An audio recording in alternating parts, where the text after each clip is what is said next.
Yeah.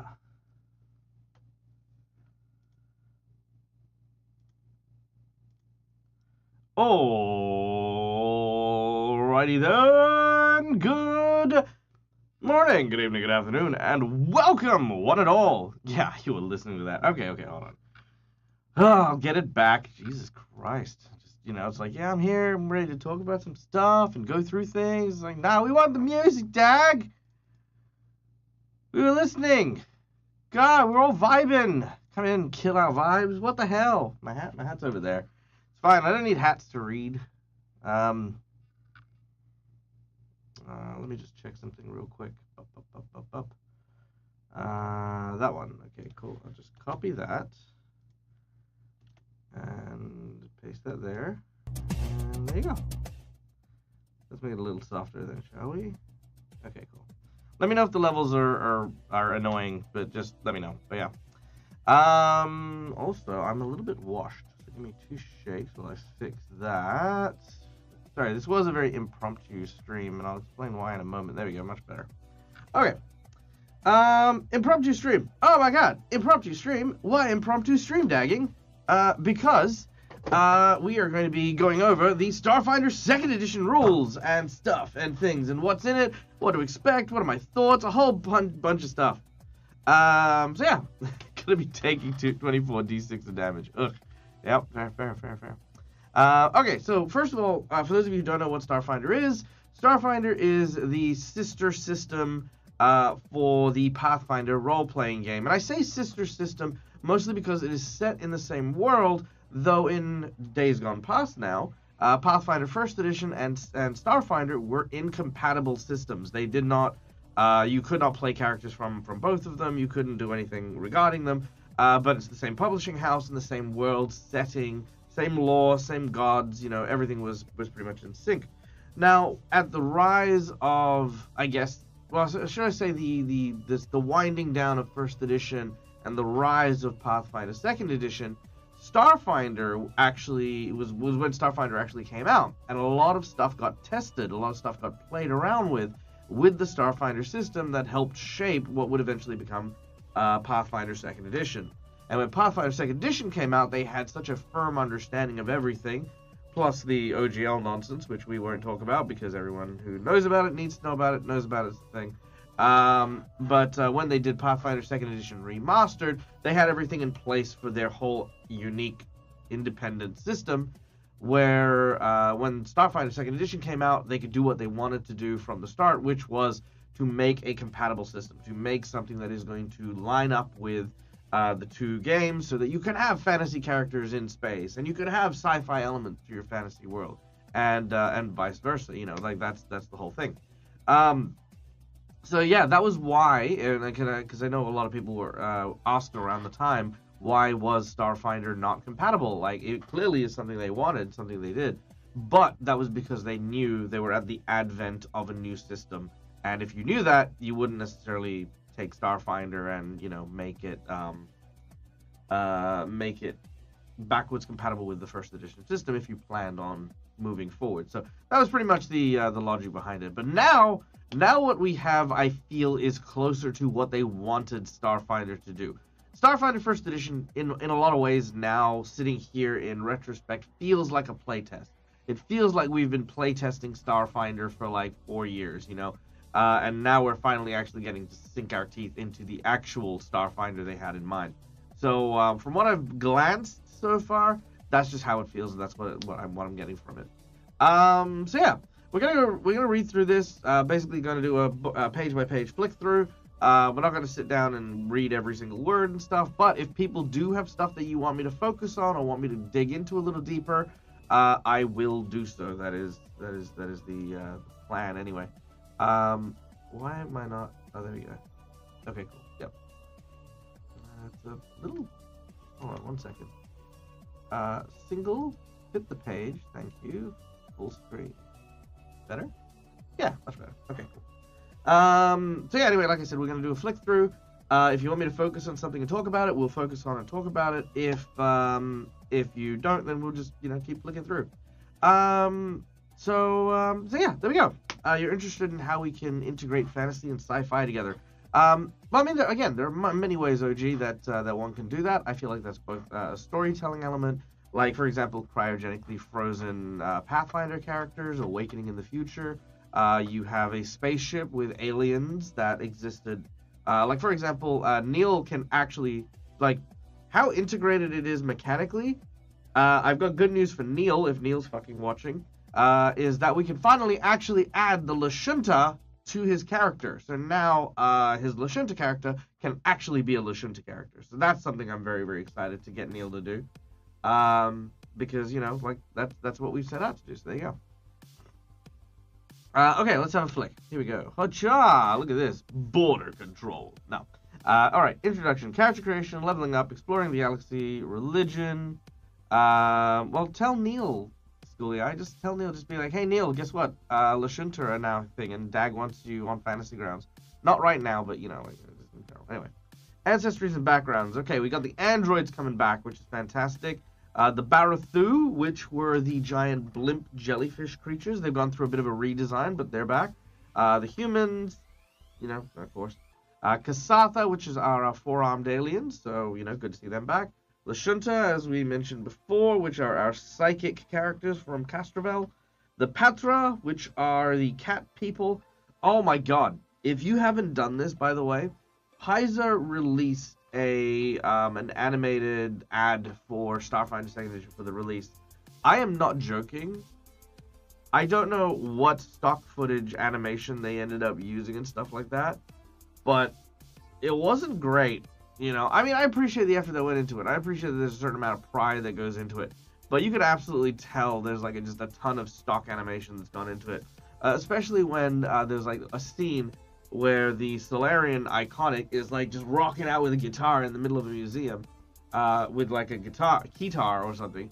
Then he's just sprinting across the room, and then he's like talking, and as he's talking, he's like, yeah.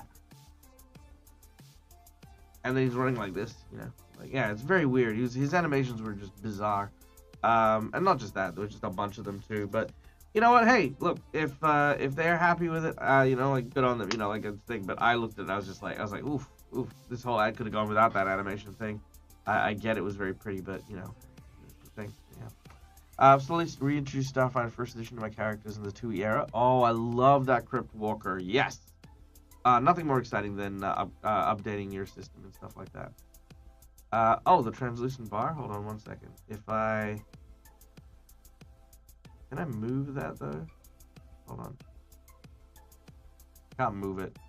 That's fine. The bar will go away from time to time if I don't touch my mouse, I feel. Hold on. There we go. Will you go away?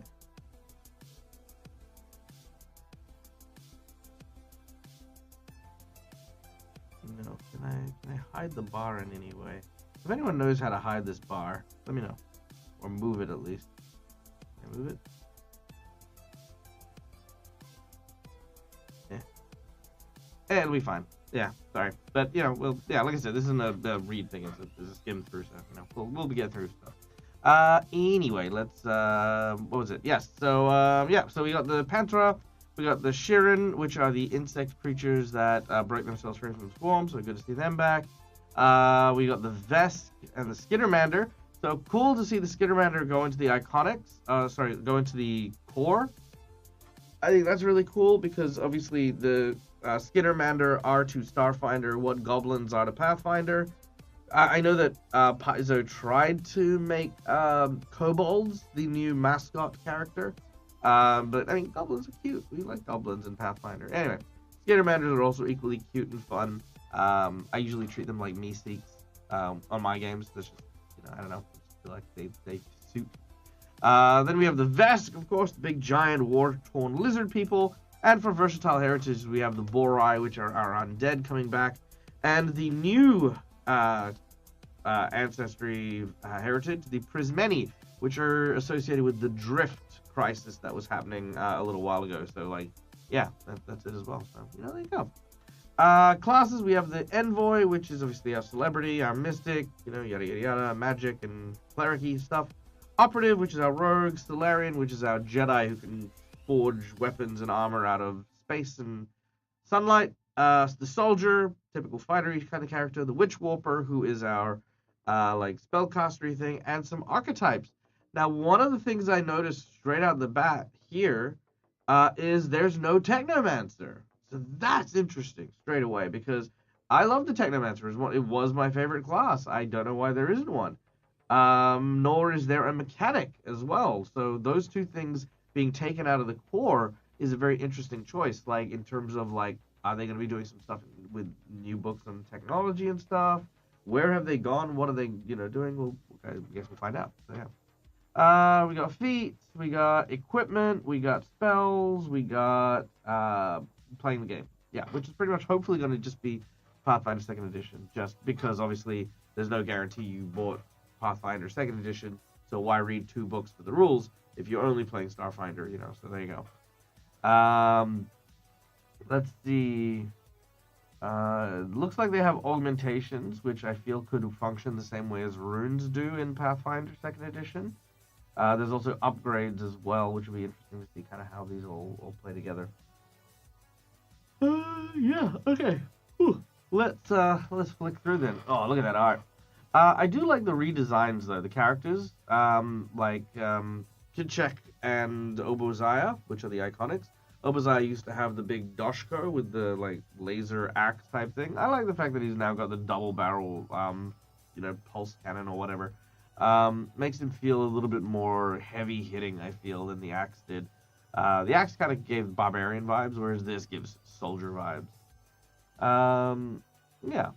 And hopefully they've made the Mystic a little bit more useful. I know that in 1st edition, the Mystic was kind of like, relegated to being a healer. But in space combat, they're effectively functionless. You just couldn't do anything. Introduction, what is role-playing, game mastering. I like that they do include these things. Like, it's nice. I just hope... Pardon me, I need to get an orange juice or something, which I will do in a minute. But, yeah, I hope that every time they do write one of these, like, what is a role-playing game type things, I hope they actually stop and actually ask themselves that.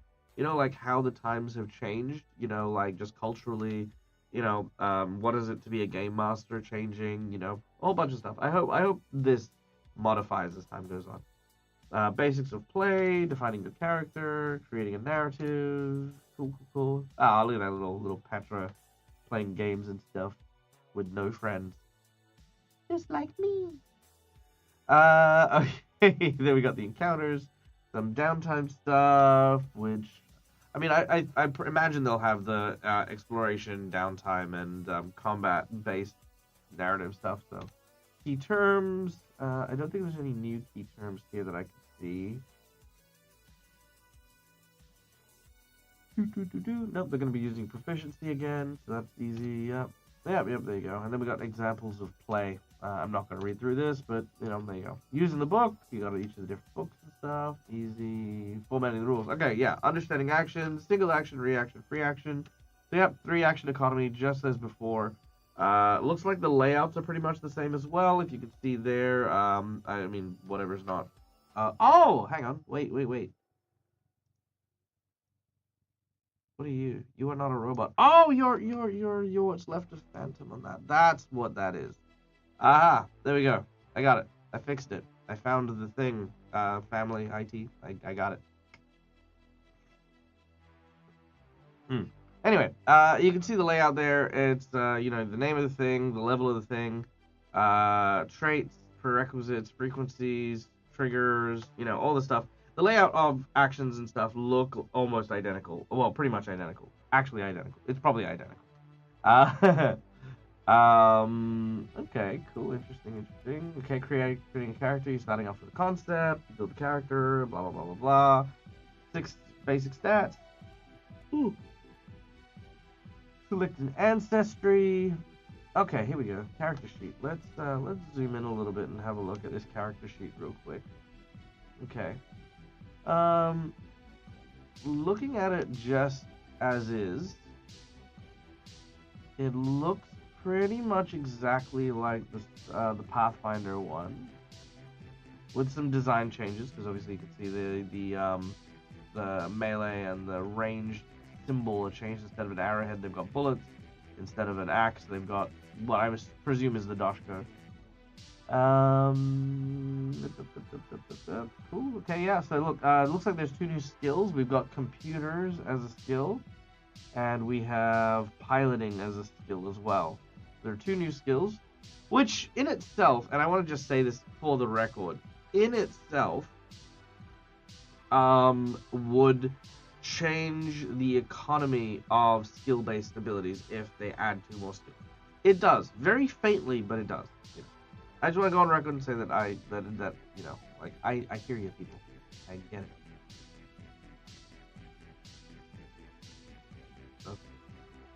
Okay, these are the back pages. Looks like the leveling up system is more or less the same as well.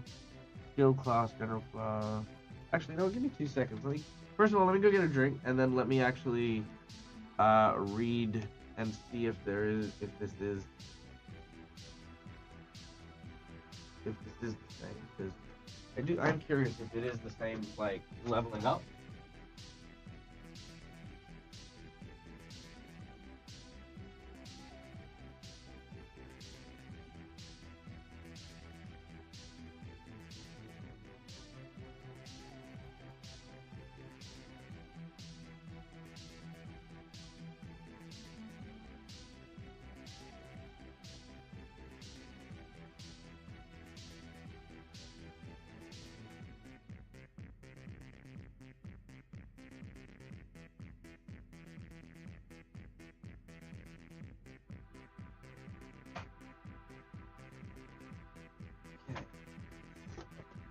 Alright, here we go. Okay, so having a look at it, let's just have a quick look at the first one real quick. Okay, looking at it, yeah, it's identical. Absolutely identical, save for the 2 extra skills. So I can kind of confirm that. Okay, so as for this one, I'll need to zoom in and you guys won't be able to see it, I'm sorry. I apologize, I don't know how to fix it. Yep, skill class, general class, skill class, ancestry boost. Yeah, pretty much that is also identical. And then the other page here, which is our character sketches and stuff, an action page. Yeah, that's just copy and pasted. Honestly, I don't even think, I think they just changed the font really on that page.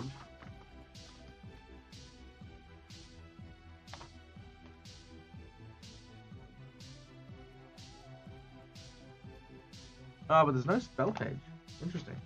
Okay, maybe there's a spell page on the end at the end of the book. But yeah, leveling up looks again very much identical to Pathfinder, which it should, again, being backwards compatible. A little piloting within in 2E, but it was limited in its use. Ah, interesting. So they've added it and they've included it, but it's not so heavily reliant as it was in first edition, which would make sense. And I hope that that's the case because honestly, piloting was such a catch-all skill for everything. You know, the Panther is cute. It is cute. It's a very cute character.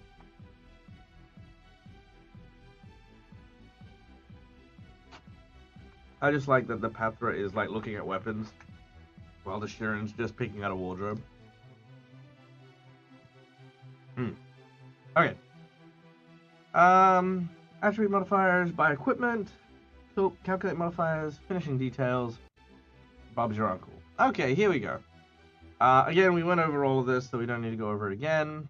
We went over this, so we don't need to go over it again. But these are the new iconics. Envoy is a charisma base. Mystic's a wisdom base. The operative is dexterity base. Solarian's a strength base. Soldier is constitution base. And witch warpers are intelligence or charisma base. Which is good, because basically you cover the 6 major attributes. Each have a class that's focused on it. Which is, yeah. Physical sciences were demoted to law. Yes, it was. Yeah. There's a bunch of stuff that have been compressed. I can't remember what the original skill sets were in There was also, I'm sure there was a mechanic one or a repair one, so I imagine that's gone into crafting, you know. But yeah. Yeah, intelligent or charisma, which basically means the witch warpers will function as wizards and sorcerers, I guess. Or the arcanist in that way, which is good. Which again begs the question: where is my technomancer? Where is the mechanic? Where are the people who keep shit together? We'll find out. Leveling up.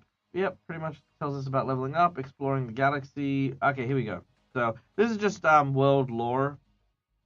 Yeah, engineering is covered by crafting. Yep. So this is basically just the world lore. There's the gap period, which is between Pathfinder and Starfinder, where like how many years, like freaking 300 years ago, there's a gap, and no one knows what's happened.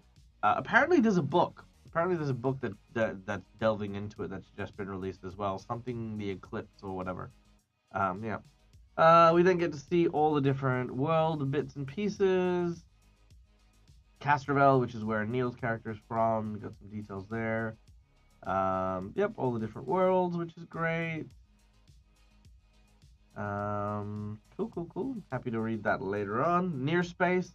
So you got the Pact Worlds, which are all the people who have allied together against the Swarm and are keeping each other safe. Near space, which is like the area just beyond the which is near to like drift beacons and stuff, but on the outer skirts of it. So yeah, there's that too. And then the Vast, which is where you're out on your own and there's no drift beacons or anything to get you back home. So there you go. Abalon and Absalom are not going to be confusing. It should be I feel like it was Absalom Station, right? Yeah. Abalon, Absalom, and then I feel like there's also Abaddon. No, it's not. Akiton, Absalom, Abalon. There you go. Say that 3 times fast. Religion, deities. Abdar's still kicking around, which is great. Besmara's now risen to one of the major deities. Pirate Queen, so that's cool. Damortish is a new one, the Vest Conqueror.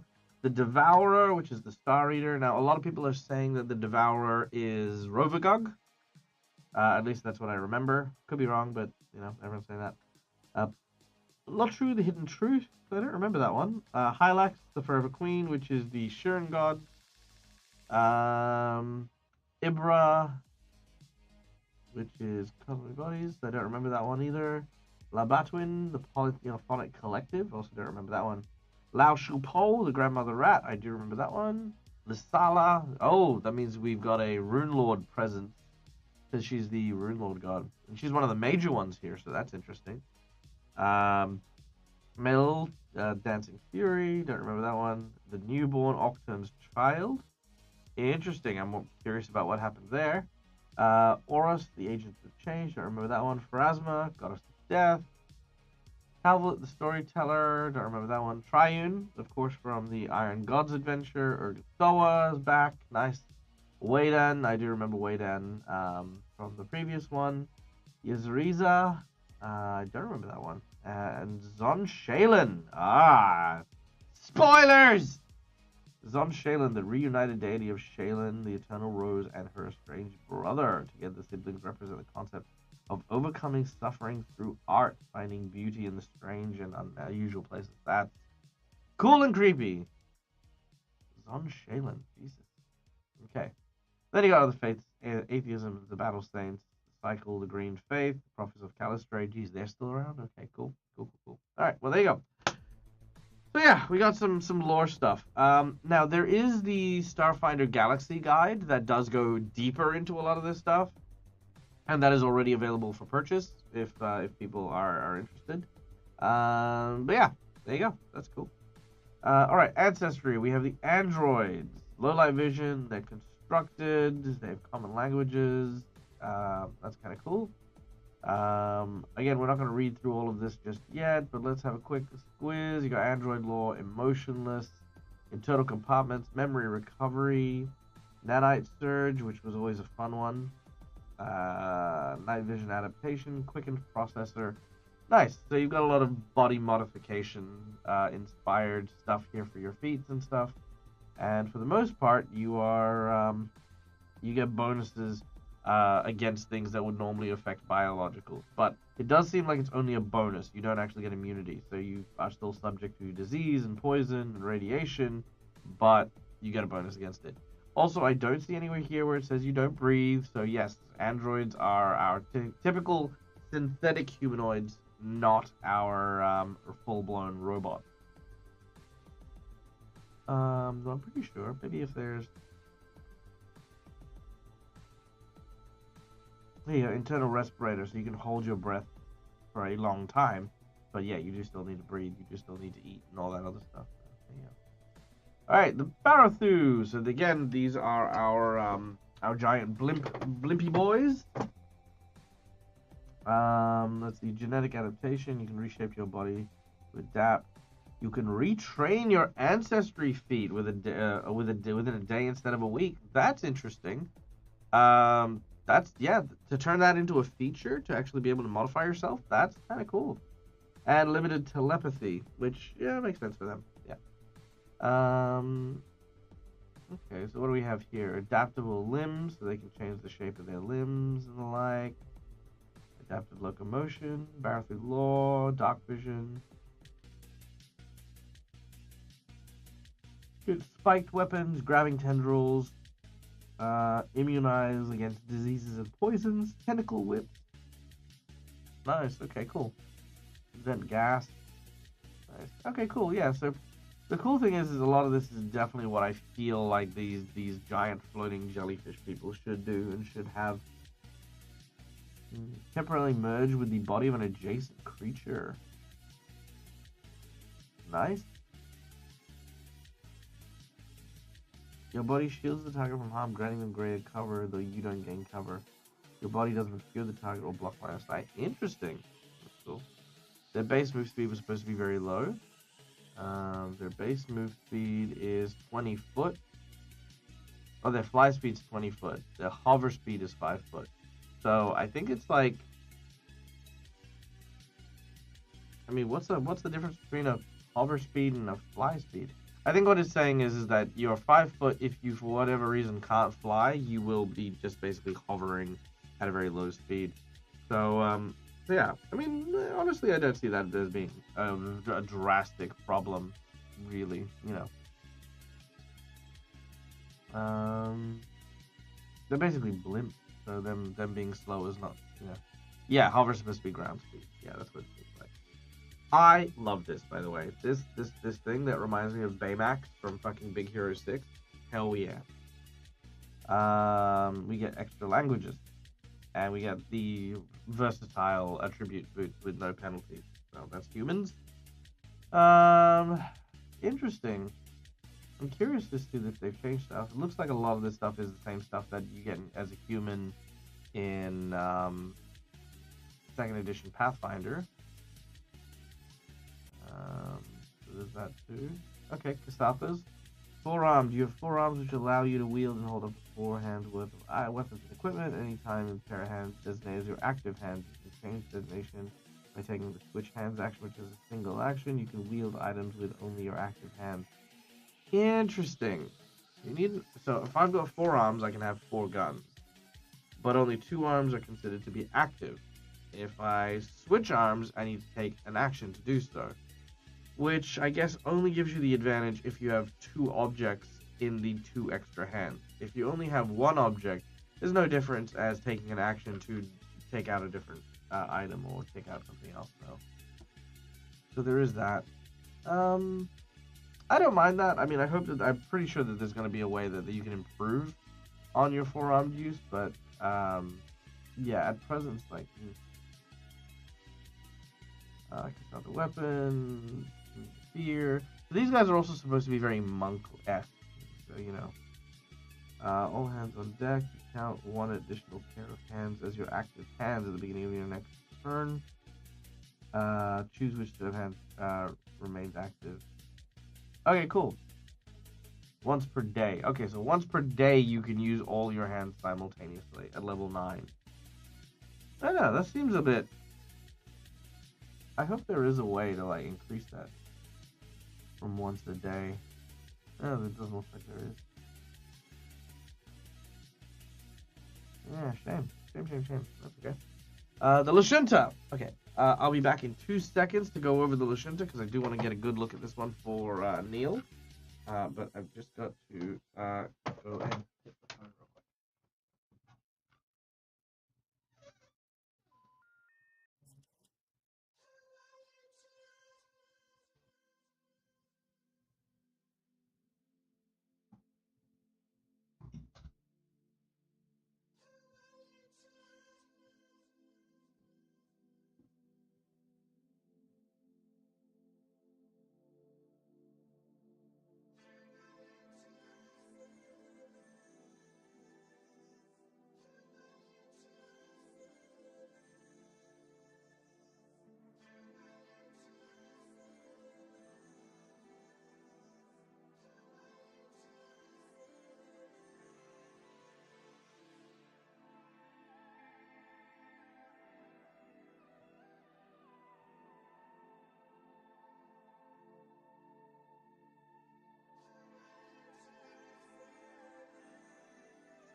Okay. So, let's have a quick look here. Alright, so Lashunta. So Lashunta are basically psychic, elf-like creatures. I say elf-like, they're not elves, because obviously in Castrovel there are elves as well. Limited telepathy, easy done. Yada yada yada. Alright, let's have a look at what these guys can do. Okay, alluring pheromones. Oh, you can make an impression even if you don't share a language. That's interesting. Center thoughts. God, Neil needs some of these. You could shake off emotional turmoil, re-roll triggering effects. Okay, commanding pheromones. You can leverage your alluring pheromones with ill will, taking on coercion. Okay, distant telepathy, enlistment to law, psychic talent, psychic bullying, psychic power. Okay, so it looks like they become very much more empathetic with a addition to this new pheromone idea that is like sort of leaning into their charisma-based stats. You don't know if Neil needs all those pheromones. I mean, maybe. Okay, so interesting on that one. All right, here you are, OG. You have the Patra, the kitty catties. They have dark vision. Yep, they have dark vision. What do they have? Oh, look at this guy. What a dashing and debonair cat. Competitive spirit. You can push your luck with someone else. Harmonic sensitive, long-whiskered, predatory, climbing claws, electromagnetic whiskers. Nice. Okay, cool. So you get a lot of feline traits to help you out here. A lot of things with just like having good instincts and good reflexes and stuff. So yeah, okay, I dig it. They definitely don't feel like panthers. They don't feel like big cats. They definitely feel like little cats being elevated to the station of, like, you know, sapient creatures. The Shirin, spacey people, the telepathy. Interesting. So, quite a few I'm noticing of these space people have telepathy. So, you know, like, interesting. Like, humans are like left out of the conversation. I get it. See how it is. Okay. Swarm exiles. There we go. All right. Communalism, distant telepathy, linguistic prodigy, psychic talent. So a lot of these things I've seen in the other psychics as well. So there's that. Eager assistant, learning experience, basic insect flight. Okay, that's kind of cool. Psychic mastery, assistant communalism. So these guys actually seem to focus a little bit more on the telepathic type thing. Oh, the swarm evolution. So eventually you morph into a swarmish kind of creature. That's kind of cool. Swarm creatures are pretty nasty. So, you know, think like Starship Troopers kind of creatures and stuff. So growing appendages and stuff might not be a bad idea. So, you know, there you go. Skinnermanders. Here we go. 6 arms. Yeah! You can wield 6 things. Anytime one pair is designated as the active hand. Okay, so it looks like they're following the same rules as the 4-handed Kasatha, which I feel like is just going to be a par for the course thing for all multi-limbed creatures or multi-handed creatures, is that reading of, like, you have 2 active limbs, you can have stuff in the other, and with 1 action you can redesignate which is your active arms. So there you go. Also, yes, animals are fun. Space Kenders. See, I always view them as Meeseeks, right? Because they are very helpful people, so I always, you know, like, go, like, you know, I'm Mr. Meeseek, look at me, you know, and they have, like, little names and stuff, and yeah, that's them, they're cute. Alright, here we go. Yeah, by the way, I say they're cute, but they're also lavas, so they grow out of the bellies of these creatures, which I think is hilarious. Okay, clinging bite, dauntless, fixation, hug masters. Hug master. A good, solid hug makes everything better, and you're bringing hugs to the battlefield. Gain Titan Wrestler, and a +1 circumstance on athletics checks to grapple. Okay, that's kind of funny. That's fine. Look, it's the tiny little lava thing is smiling. It's fine. You're hyper. You increase your speed. Okay, cool. Double draw, helping hand. All hands on deck. Yeah, so basically, yeah, on 9th level. Wasn't the... Yeah, no, it was 9th level for the other one as well, so... What? But once every 10 minutes! Until the beginning of your next turn, you count 2 additional pairs of hands of your active hand at the beginning of your next turn. Choose which set of active hands remains. Okay, 1 second. 1 second. Hold on 1 goddamn minute here. So at level 9 is a free action. They can do that once every 10 minutes.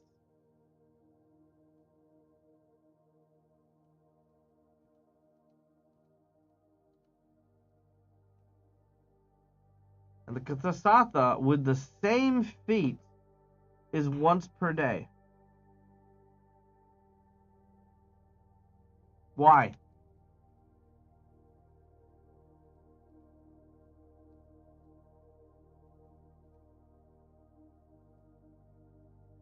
It's the same thing. It's the same thing, and I just have no idea why. If anything, it should be the other way around. Because, like, Kasatha only have 4 arms, and if you utilize 4 arms once per day, as opposed to 6 arms once per minute, or once per 10 minutes, I feel it was supposed to be the other way around. Maybe that's just me. I should talk to someone. I don't know. Somebody talk to someone. I don't know who to talk to. All of my contacts are outdated. I don't know who's in charge of Starfinder, but be like, hey, listen up here. Why this? Numbing saliva, Chattermanders. Does one ancestry have different feats that have these as prerequisites? Well, they're functionally the same, right? So if we have a look here, Gittermanders have 6 arms that can wield and hold objects, right? 2 arms are active, and 4 remain as an action to switch between. Whereas the Kasatha have the exact same thing, but with 4 arms. That's it. It's the same exact thing. They switch arms with 1 action. There's no prerequisite. They're both prerequisite level 9. They both do the same thing. The difference is all in for a Skittermander is 6 attacks or 6 arms or 6 things that you're using once every 10 minutes versus 4 every day. So I don't know. I feel like if I say something, I might nerf the Skittermander and they end up just making them both once per day. I honestly think once per 10 minutes on both of them makes way more sense. Like, it feels more functional for sure. So there's that. The Vesk. I like the Vesk. The Vesk are awesome. I love the idea of them. If you've ever been a fan of Farscape, they remind me of the Peacekeepers from Farscape, and I'm very, very much a fan. We were talking earlier on about how the iconic soldier Obozai had a Doshko. That's what this guy's wielding here. And I like how it feels a little more ceremonial than practical, because, honestly, it probably burns up a lot of fuel for what it does, but yeah. Big, chunky, low light vision.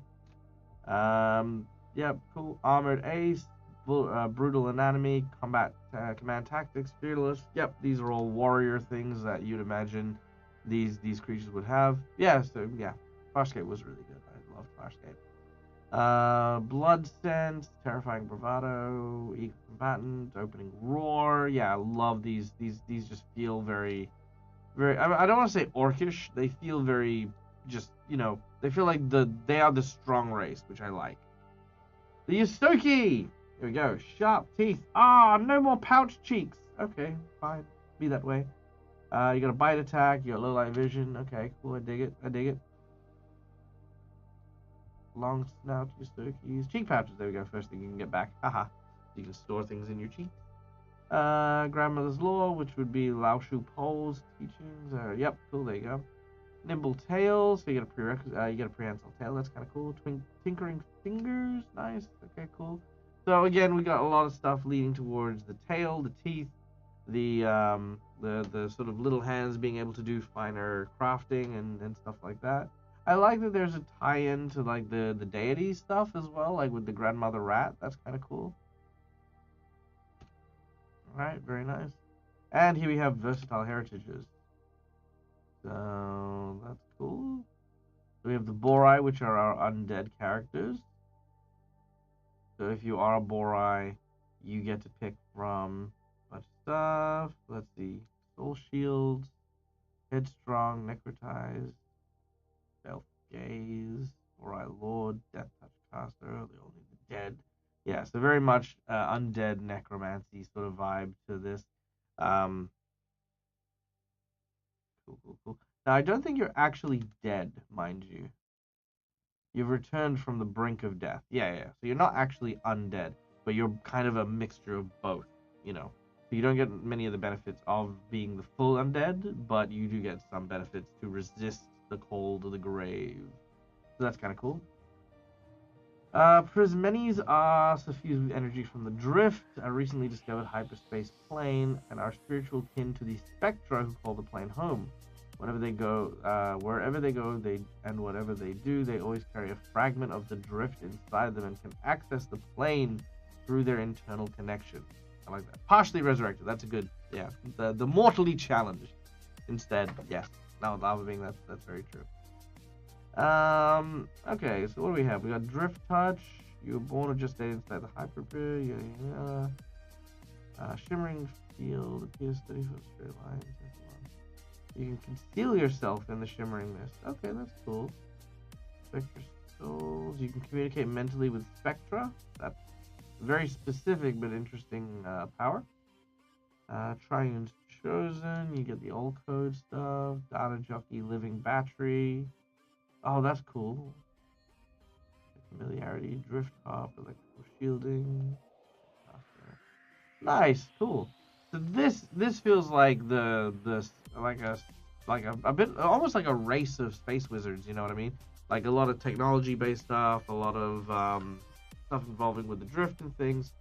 Um, I really dig it actually. I kind of like it. Be interesting to see what one of these would actually play like. All right, we got backgrounds. Background functions exactly the same. You get a feat, you get a lore, and yeah, that looks about it. I think these kind of look like the same, like bounty hunter. I mean, I'm not gonna stop and look at it now, but like bounty hunter, cook. I feel like artist and athlete. I feel like these are ones that exist in Pathfinder. So I hope that they're just copy and pasted, because we do not need multiple versions of the same background. Cool. Okay, you got a bunch of stuff. Yeah, but Borite to add the Barathu taxi driver is kind of fucking cute. Okay, backgrounds, languages. Cool, we got some basic languages and stuff. Yada yada yada. Classes. Okay. Alright, so again, we're not gonna really read all the classes from back to front, but let's just take a quick browse.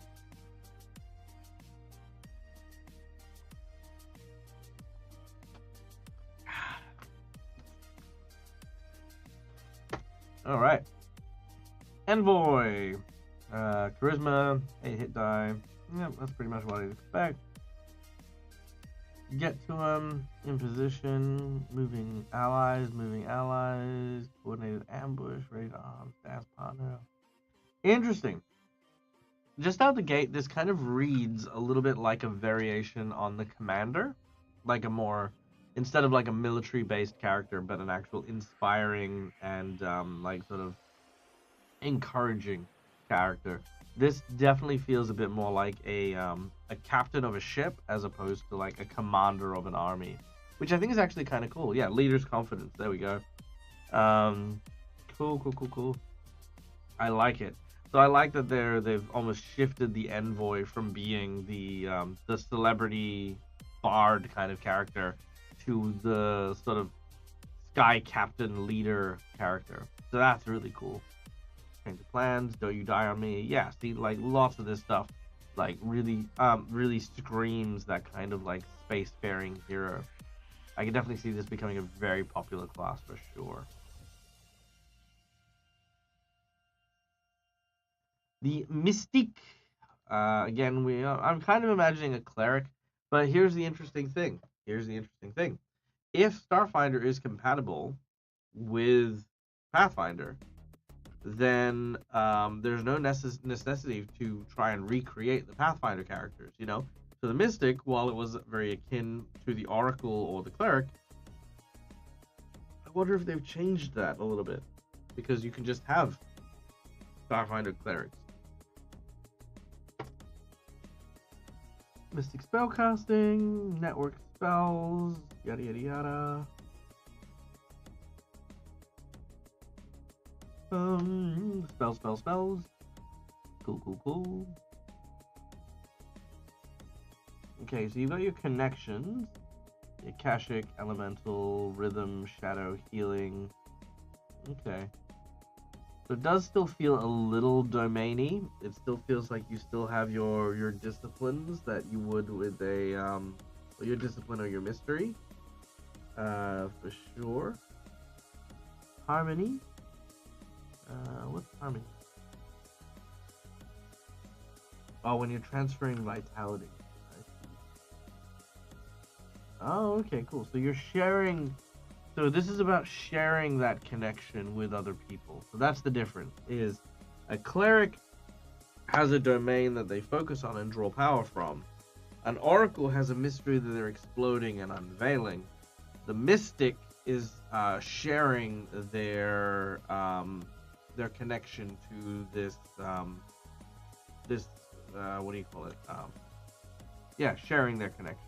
They're spreading it out, which I think is kind of cool. Okay. Divine bond, spells, bonding boost, healing spell, cool. Cloud storage, cute. Yeah, okay, cool. So, So I'd say that it is about sharing your divinity with other people and sharing your powers and stuff. So an interesting take on it, and I actually approve of like how different it is, you know. Because like I said, if they just copy and paste the cleric, what's the point? But this is almost like a different play style in and of itself, which I think is going to be really cool. Operative, same thing. This should be just a rogue, but let's see if let's see what they've changed. Okay, we got the D8. That's cool.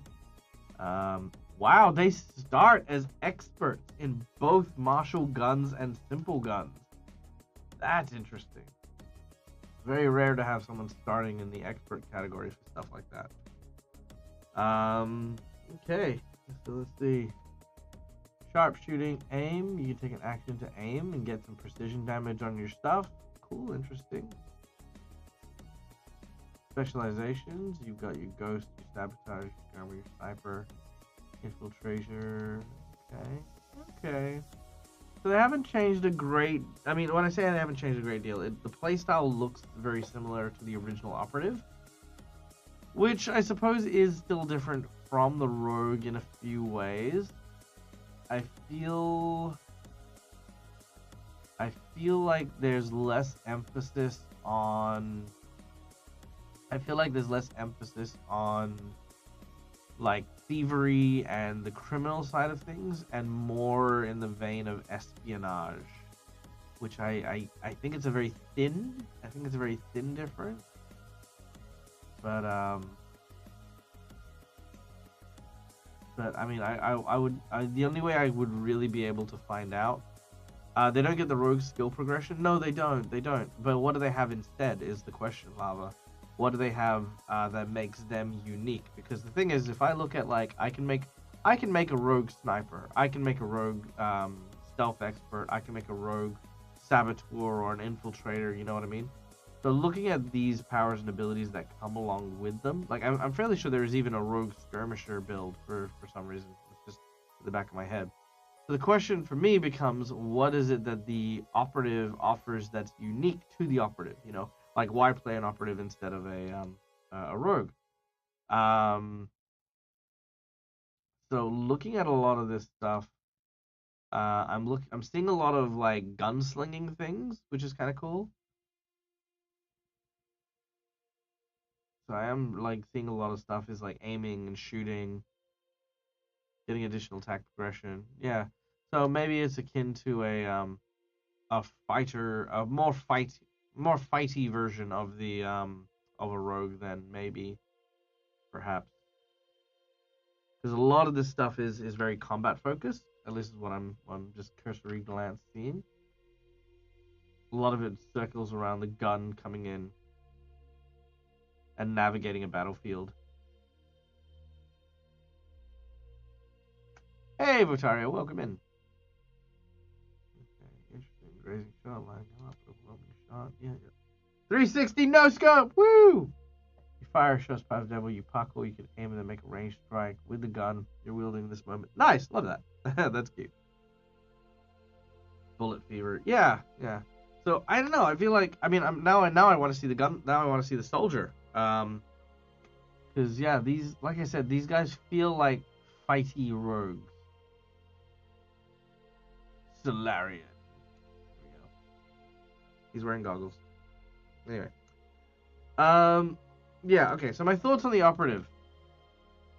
The operative in Pathfinder First Edition was kind of like the catch-all class. They could do everything, you know, and honestly, sometimes better than people who specialize in it. Like, I know that it's not hard to make an operative who's a mechanic that's better than the mechanic class, for example.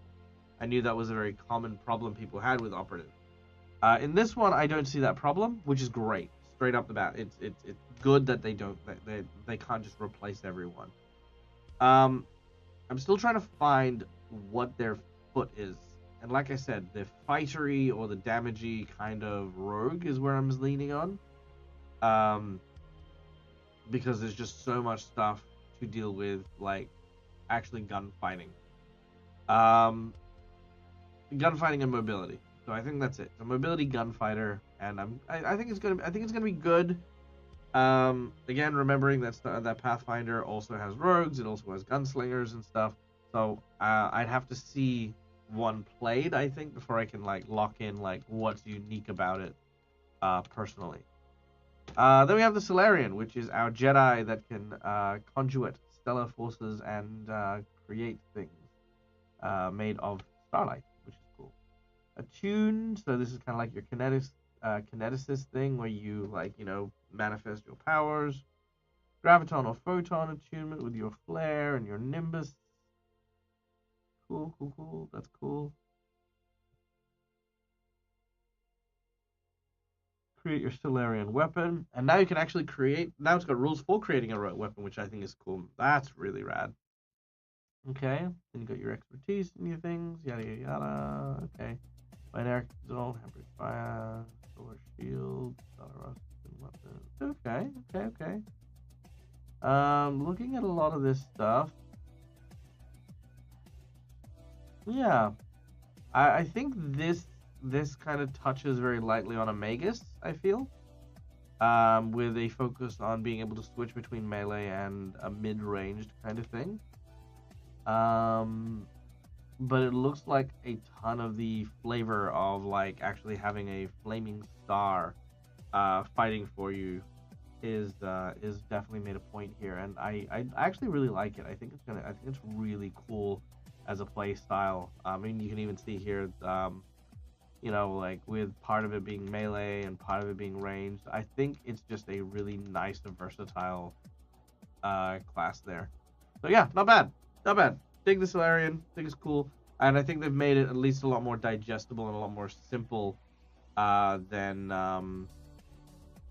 the previous iteration. Because I know that playing a Solarian required a little bit, and you had to keep track of a few things. But yeah, it looks really good now.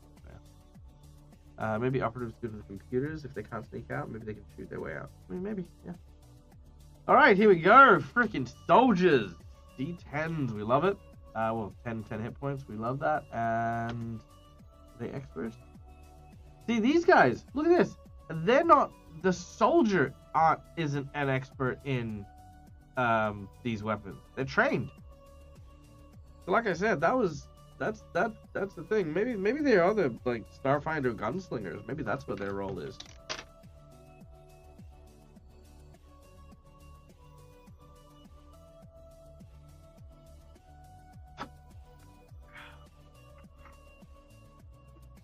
Okay, here we go. Yada yada yada. Armored Storm action hero. 3 action economy helps the Solarian a lot because some abilities can only be 1/3 of your economy, allowing you to also move and attack. Yeah, honestly, everyone benefits from the 3 action economy. Not even lying. It is one of the best features of Starfinder and Pathfinder to date. I as far as I'm concerned, the ability to take 3 actions instead of like the standard and move action that was from 3.5 in the original Pathfinder, like is the same difference as combat maneuvers being introduced. Because when combat maneuvers were introduced, for me it was like, oh my god, I can fucking understand grappling and tripping and all this other shit now because it's all CMB versus CMD done. That was it. That was revolutionary for me. In the same way, 3 action economy, where you can move, attack, move, or you can move, attack, attack, or you can like move things around a bit, and they don't care if it's what type of action it is. You just get 3 of them. Fantastic, fucking awesome. Love it a bit. Oh wait, I want to read this. Action hero. You believe that you can solve anything by shooting your way out somehow. Bravado, yada yada yada. When you successfully make a ranged attack with an automatic weapon, you suppress the target until the next turn. In addition, when you auto fire, the size of the cone is equal to the full range increment. Nice. That's kind of cool. Okay. Bombardment, erudite warrior, explosive quarter combat. Okay, cool. You've still got the different fighting styles, which is awesome. Love that. Impressive presence, wolf armory. Nice. Gun is really clunky, but you know what? I like him. He feels like a soldier. Although what annoys me is he keeps tallies on his shoulder pad and on his gun. Okay, burst of strength.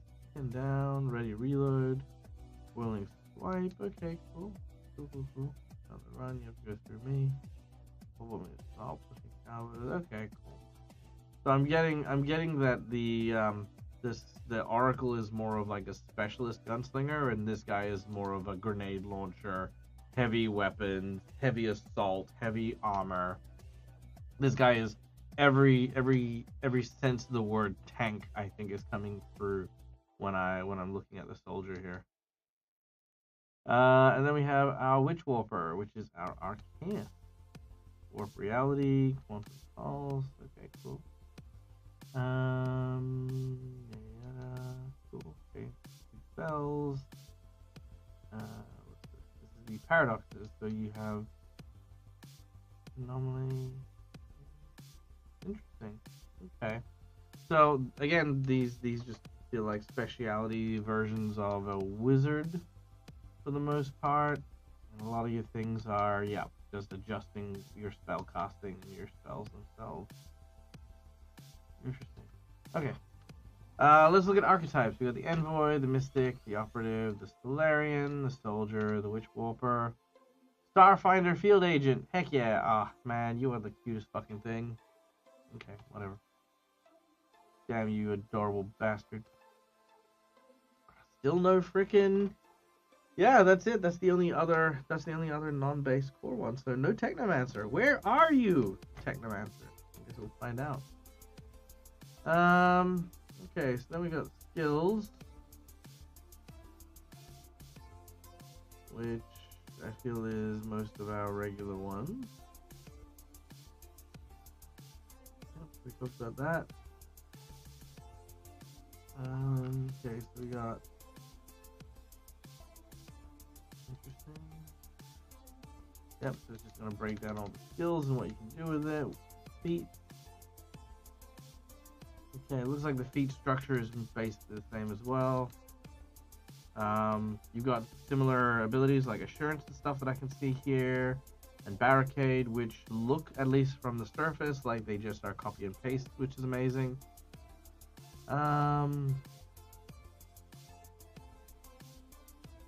Yeah, it absolutely does, Family IT. It definitely does make it more dynamic to just be a part of or watch, you know. More feats. Lots of feats, which is cool.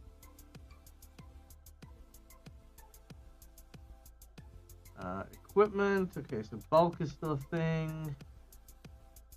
Improving equipment, items, study equipment, tech gear. Nice. Okay, so there's a bunch of different tech gear, which would be cool to kind of read into a little bit later on. Credit. Interesting. I'm curious as to what the credit economy is. Cost of living. Here we go. To live a comfortable life, a week costs you 10 credit, but buying a fire extinguisher is 800 credit. I don't know. I'll set Rob on this. I'll just tell him, like, hey, tell me about the economy here. Armor upgrade. Nice. That's kind of cool.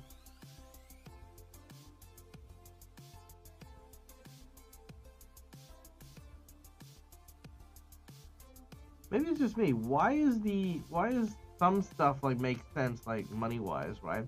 Like, have a look at the light armor, right? I can get temp weave for 45 credit, which makes sense.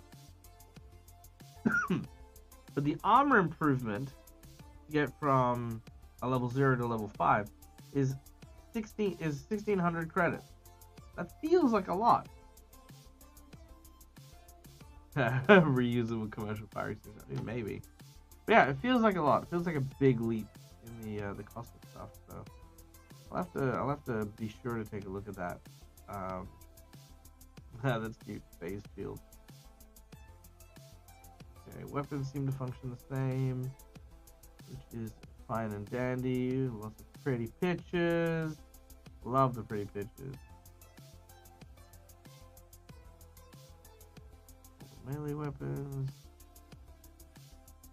That's so cool. Oh, the dueling sword looks amazing. Yeah, all the cool things. Battle ribbon. Yep. heavy guns.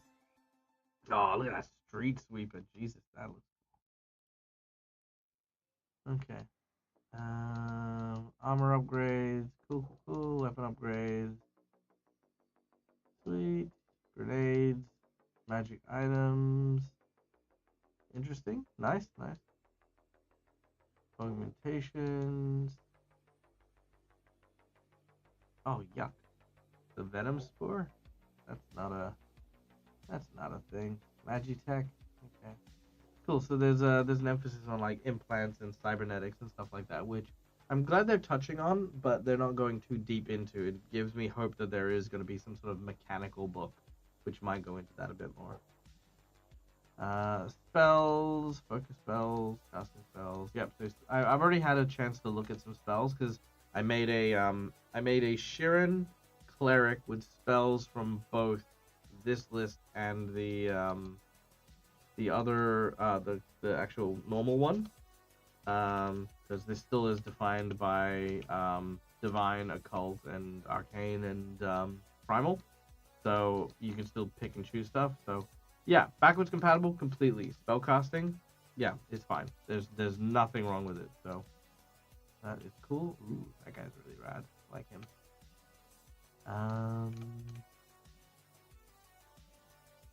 Let's just skip ahead here. So many spells. Playing the game. Okay, game overview, actions, areas, yada. Let's have a look quickly at downtime and exploration mode. There we go. Okay, so this is also looking pretty much identical to Pathfinder stuff, as is this as well. Okay, cool. All right, nice. So yeah, it looks like for the most part, this is a I mean, I don't want to say a carbon copy, but you know what I mean. Like there's a strong. Oh, here we go. Spells list. Let's have a quick look. I feel like that looks identical as well. Blah. Yeah, it is identical. Yep, picture perfect. Cool. So yeah, as far as I'm concerned, Starfinder Second Edition is going to be such an amazing tool.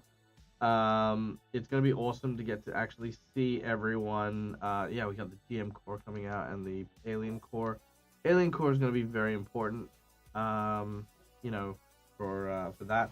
So yeah, Starfinder looks amazing, looks great, it looks like it's gonna be a lot of fun. I think there's gonna be a lot of opportunities to actually combine the materials from both in order to enjoy what the system has to offer.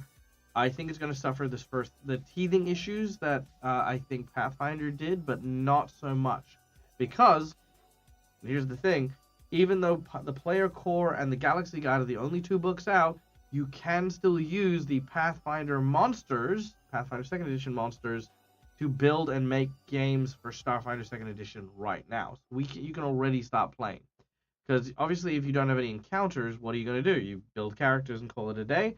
Well, thankfully, number one, you can use all of the Pathfinder ones. But number two is they've already released Murder in Metal City, and they're announcing their next adventure. And Paizo was so kind enough to actually send me a box for this. So let me go get it. We'll do the quick unboxing.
To also be clear, there's also a few other Starfinder 2nd Edition books and adventures. So things like Second Contact is already out from Free RPG Day. See you, Christina. Have a good one. But yeah, you know, and stuff. And plus, like I said, the Galaxy Guide, if I remember correctly, has a ton of extra options as well. Let me just see if it has what I was looking for. Because I didn't actually look at this before. So all the stuff there, all the places, ancestries, the Vlaka, which are the wolf people, Thasians, which are the space-jumping butterfly people, the Kalo, which are the aquatic people, Dragonkin, Contemplated, which are the brain people, and the Astrozoans. Who are the Astrozoans?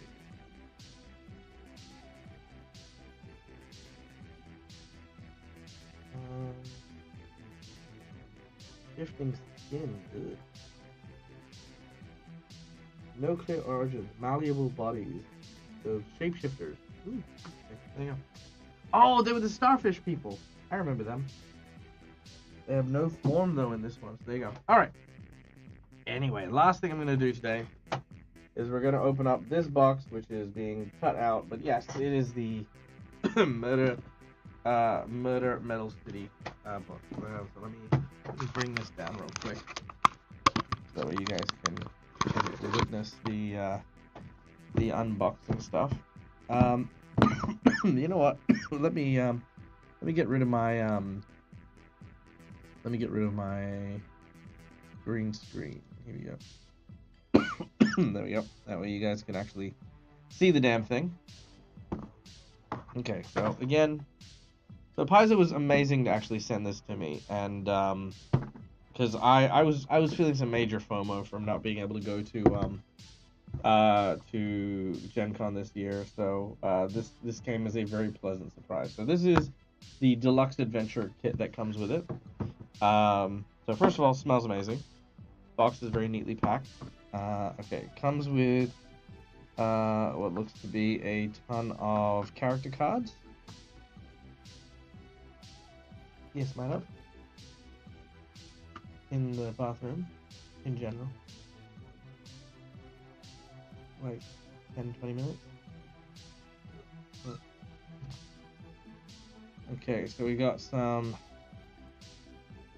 character cards, which include a bunch of NPCs, which is kind of cool.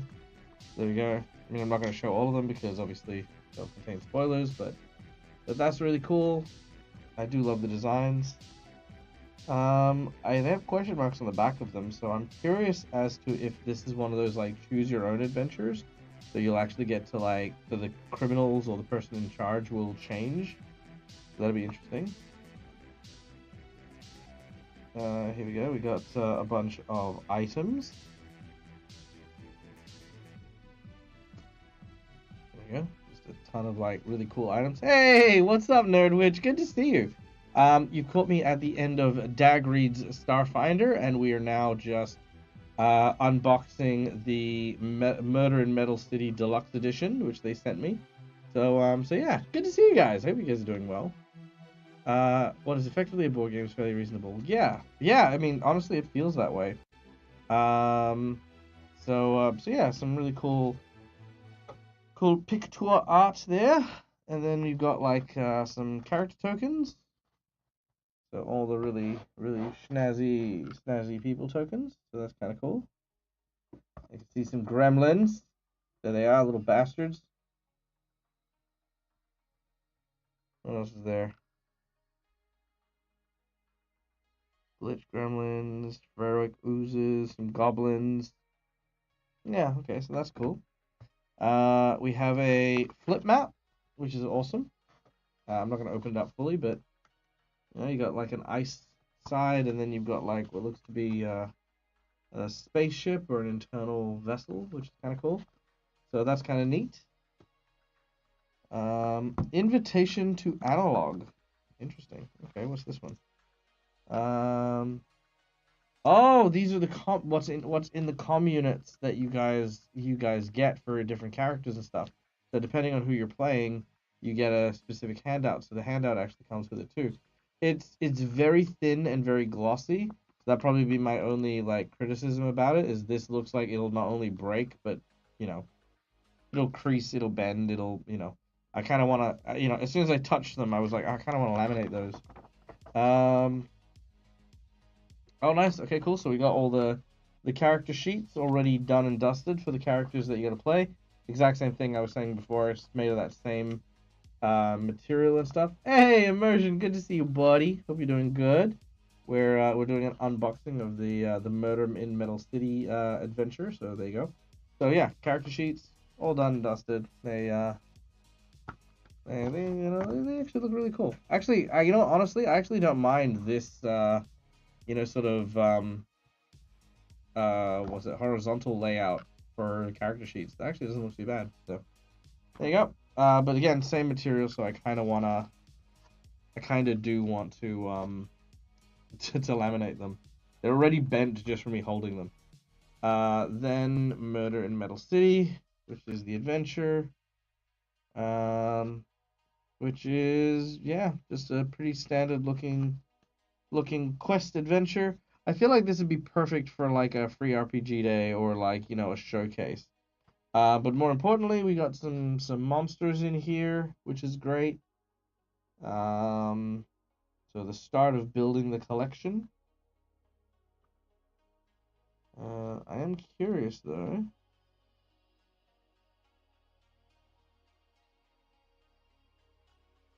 No, it's not. Okay, that's fine. I was just curious if this was the thing that they tried to animate for that trailer. But yeah. So yeah, okay, cool. The adventure book's like, you know, that big. Not great. Not well, not a huge book, mind you. And that looks like just a box, right? That's just what that is. Yeah, it's just an empty box thing. Which I don't know. I feel like that's a little deceptive, to be fair, right? Like to like that's like the actual box should only be that big. And it's got like, again, got the book, which is good. Got the character sheets. You've got the handouts. And you know what? I'm just gonna put these in here too. You've got the character token cards. You've got the character equipment cards. There it is.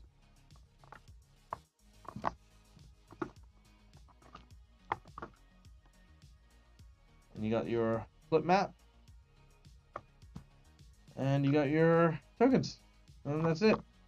And it fits, again, like it fits like pretty well in there, you know what I mean? So, like I said, I think there was no need for the box to be this big. But you know what? As Lava was saying early on, for $40, you know, this is actually quite a good starter adventure for sure. I haven't run it myself. I probably will at some point or another, depending on what my players want to do for when we reach the end of our various campaigns, because we've got a couple of campaigns which are coming to a close very soon. So depending on what they want to do for those, we'll definitely look at either running that or a different AP. So, you know, like we'll see that, because that'd be a lot of fun. Yeah, I do want you to do that, Neil. I'll tell you what, I'll do you one better. I don't know if you've got time tonight, but I will open up. Would it help if Neil's still around? Would it help you if I opened up Gatewalkers and left that for you tonight? Let me know. Yeah. Anyway, can't wait for the Alien Core. Can't wait for more of this stuff to develop and to, you know, from the start at least, it seems to be going in such a good direction. So I cannot wait to see how far Starfinder 2nd Edition is going to go. And hopefully you guys get to see a lot more of it on my channel as well, with a ton of my Patreons and players getting to indulge and embark on various spacefaring quests as well. So yeah, stay tuned for all that. For the time being, however, this is the end of our impromptu stream of reviewing stuff. So thank you so much for joining us. Let me end on the top page. There we go. Boom. There it is. So thank you so much for joining us. My name is Michael. I'm the Dad Gamer. This is my place. This is my face. You can find it here a number of times during the week. We'll be back later on tonight for Reign of Winter, so be sure to tune in at 9 p.m. Australian Western Standard Time to come and check it out, because that'll be a lot of fun. Thank you to our raiders from Immersion Diversion and Nerdwitch. Wonderful to see you both. I hope you are having a fun, wonderful and amazing time. Let's pass the raids on to another channel, shall we? I don't often raid, but I also don't often do the DAG read stuff. So let's see who's out and about doing things.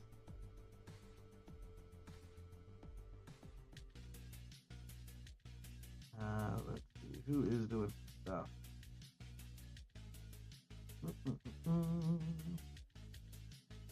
Odd Bandicoot is doing stuff. Let's raid Odd Bandicoot. We love Bandicoot. He is a long-term fan of our channel, and yeah, it would just definitely be a lot of fun to go and hang out with him.